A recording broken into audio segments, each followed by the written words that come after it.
Your toddler's constipation is wrecking potty training. And here's what to do about it. Does your little kid ever have those giant poops?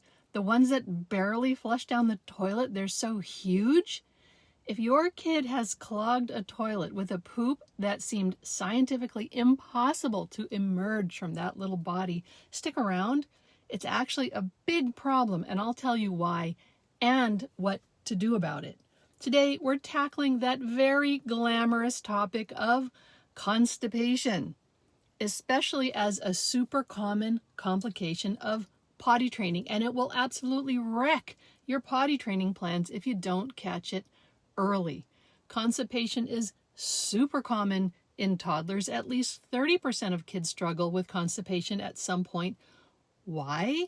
Because toddlers are tiny chaos agents fueled by that all white foods diet like cheese pizza, quesadillas, chicken nuggets, and most of them aren't great hydrators either. And beyond the crappy all white foods diet, other culprits are dehydration, developmental delays, ADHD or other neurodivergent issues, certain medical issues like IBS, and big life changes like starting daycare or preschool, and the big one, potty training. But real quick introduction. Hey there, if you're new here, I'm Dr. Heather Wittenberg, parenting psychologist, mom of 4, and the voice behind BabyShrink, where we decode the weird, wonderful, and occasionally unhinged mind of babies, toddlers, and preschoolers. And of course, my disclaimer, always do this with help from your pediatrician. So what happens when a toddler gets constipated? Here's what happens when your little one gets stopped up. You might not even know this is happening. You're just so happy they're finally starting to poop in the potty. You might not even notice that the amount they're pooping has dramatically decreased recently. You're just reveling in fewer diapers, but maybe they start crying on the potty, or they say their tummy hurts and they won't poop, or there's just no poop. Here's what could be happening. Their tiny little bums are delicate and small. The first time they push out a hard little poop nugget, it hurts a lot. And toddlers don't want that to happen again, understandably. They remember the pain. It's kind of traumatic to them, actually. They'll do anything to prevent that intense pain. So what do? They hold it in, which messes with their gut-brain connection. When everything's working well, your kid's gut says, hey, brain, we've got some poop to move down here. And the brain says, okay, cool, let's push it out. But when it hurts, toddlers decide they can just wish it away. And the thing is, if they hold it in long enough, it burns out the nerve signal that tells the brain there's poop there. So the feeling does go away. And so this is what's going on inside that cute little head. Developmentally, toddlers believe in magical thinking. If I just hold it in, the feeling goes away, the poops go away. No more painful poops is what they're thinking. And they're not wrong, sort of.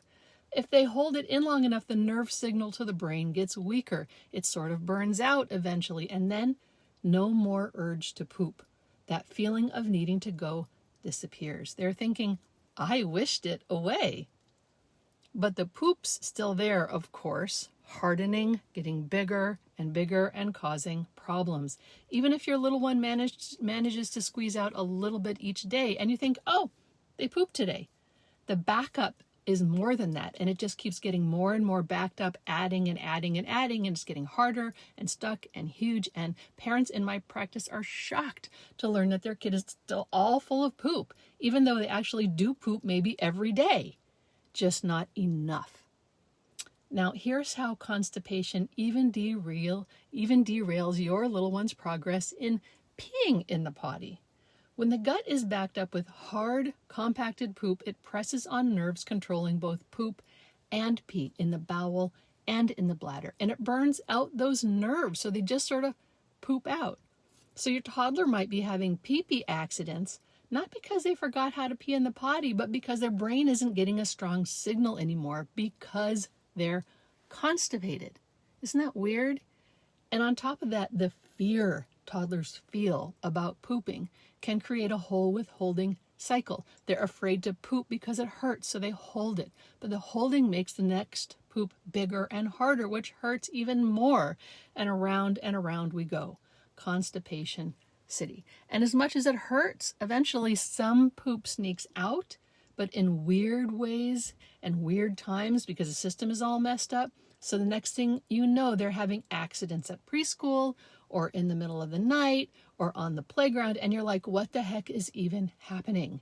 And you understandably get frustrated with your little one. You're upset and you're worried. And so is your toddler because they want to be in control of their body, but they're not. Parents get frustrated. Toddlers dig in. Preschool potty training deadlines are looming. Grandparents criticize. Power struggles happen and the whole process crashes.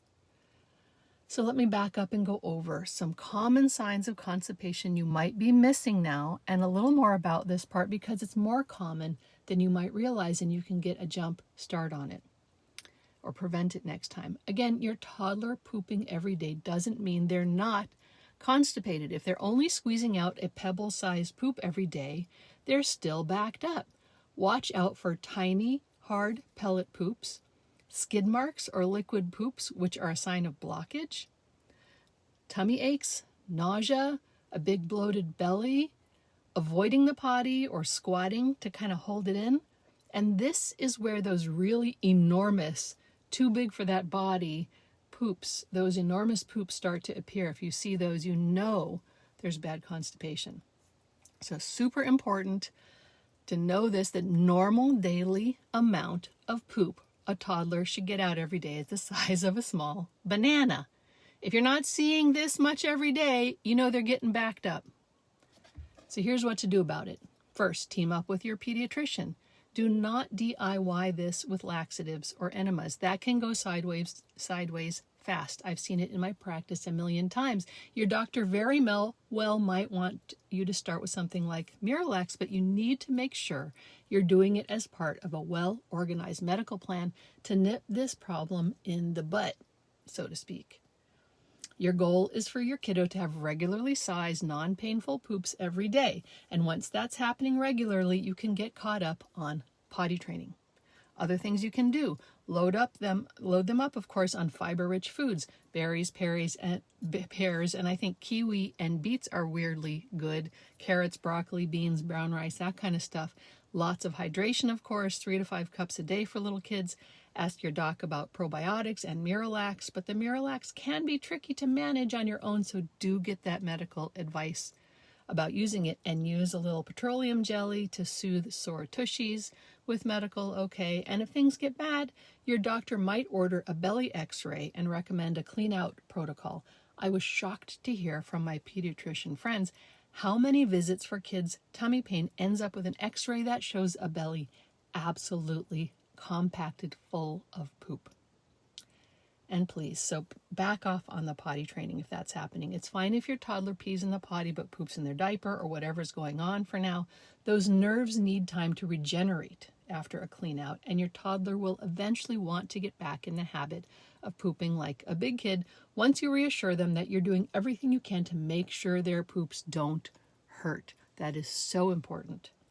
So avoid the power struggle, let them heal up, gently guide them back once they're cleaned out and ready to make another go at it. So the bigger picture is this. Constipation isn't just a physical issue. It's a mind-body one too. Talk about poop. Make it normal.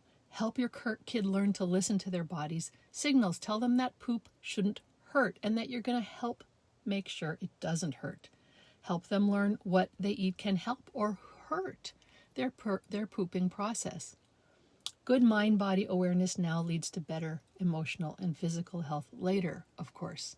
Potty training isn't a battle to win. It's a skill your child needs to master in their own time, and their pooping is part of that process. If you're deep in potty training battles, download my free potty training cheat sheet at BabyShrink.com or check out my full potty training course, which includes a whole section on constipation. Or book a call with moi if you want my help with your parenting situation. Links are below. And again, I want to give a quick shout out to my colleagues in early childhood health and education. I have a special free code for you out there working in nonprofits and public agencies. I served as the consulting psychologist for early intervention home visiting teams for 11 years. Email or DM me and I'll hook you up. I thank you for serving our most vulnerable children and families.